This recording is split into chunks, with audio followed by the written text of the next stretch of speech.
adu teluk. Part 1. Air liur mayat.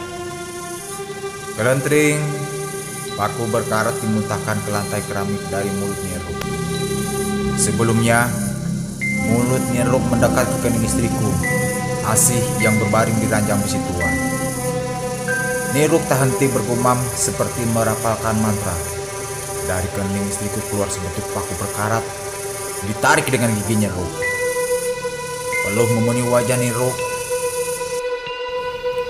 Keterlaluan. Mengapa selama ini dibiarkan? Kasihan wanita ini, Ucapnya dalam bahasa Sunda. Saya tidak tahu nih. Saya kira bawaan ngidam.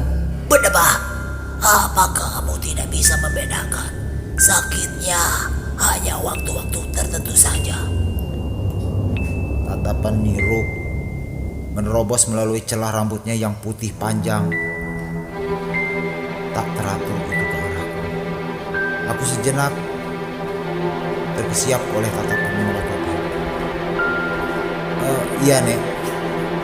Asih selalu mengalami sakit kepala yang sangat hanya ketika waktu maghrib tiba. Lihat istrimu, sudah kurus dan pucat.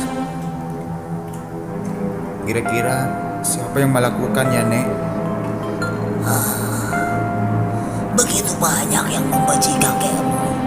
Dulu kakekmu pernah memporak-porandakan hampir semua markas toko telur di daerah selatan. Sebelum denganmu, istrimu ini bukankah pernah nikah? Iya, Nini juga kan tahu. Terus apa hubungannya? Nini coba menghembusnya, tapi masih gelap. Nini yakin telur ini bukan datang dari orang sembarangan. Nini menduga bekas suami istriku pelakunya. Sesaat Nyeruk terdiam. Masih terlalu dini untuk memberi kesimpulan. Ki Waring, kakekku, sudah 10 tahun meninggal dunia. Sedangkan Nyeruk bukan satu-satunya istri kakek. Sejatinya Ki Waring telah kawin cerai 5 kali. Nyeruk adalah yang terakhir. Nenekku, Nikokom, adalah istri ketiga Ki Waring. Dia harus menelan pil kekecewaan setelah Nyeruk, yang notabene dahulu seorang siden kondang dan cantik yang berhasil merebut Ki Waring. Setelah bercerai, Nikokom menikah dengan orang sekampungnya di Cisepet. Kemudian tinggal di Lampung dan mempunyai seorang anak perempuan lagi selain ibu. Bagaimana nih? Apakah telur ini mau dikembalikan kepada pemiliknya? Terlalu berisiko.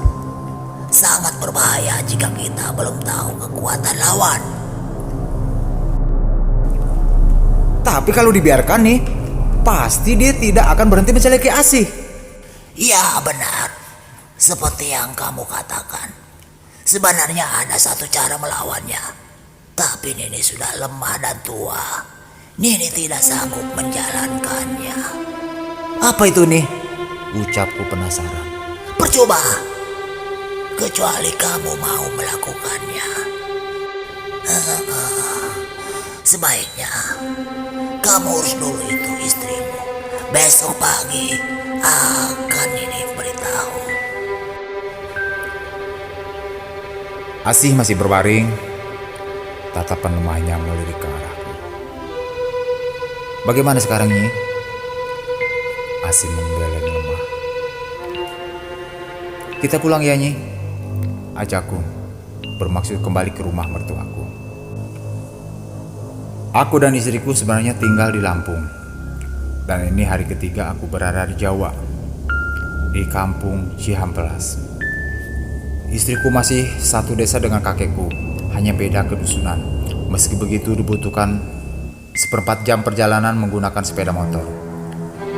Batu sekepalan tangan disusun menjadi jalan penghubung antara kedusunan. Pagi masih berselimutkan kabut. Motor pinjaman dari adik iparku kebawa menyusuri jalanan bebatuan basah berdasar tanah merah. Rumput kecil, liar, tumbuh di sela bebatuan itu. Harus agak ekstra hati-hati aku mengendarainya jika tak ingin tergelincir. Antara kedusunan dipisahkan dengan perkebunan ubi kayu dan pohon teh. Rumah kakekku tepat berada di pinggir jalan aspal. Dalam seharinya hanya 3 bus yang lewat dari kabupaten.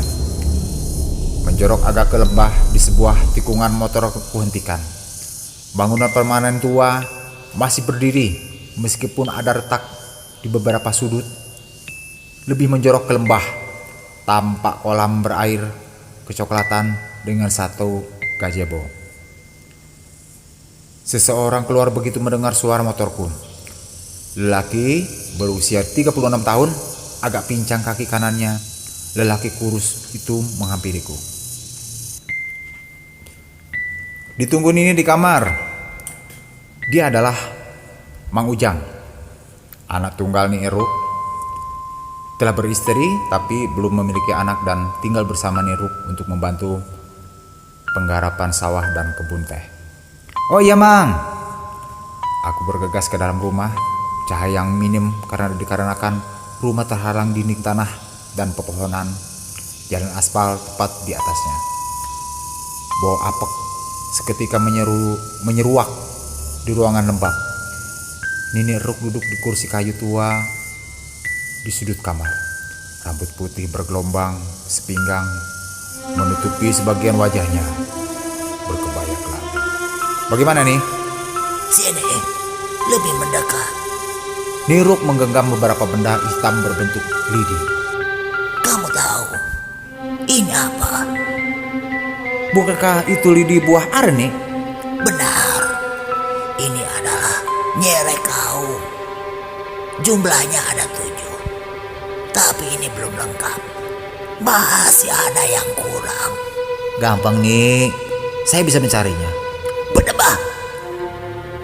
Bukan itu maksudku.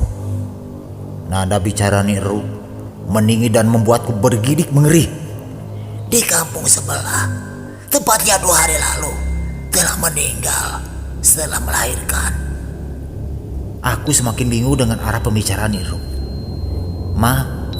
Maksudnya nih? Nyerek kau ini harus dilumuri. Nanti malam adalah malam ketiga.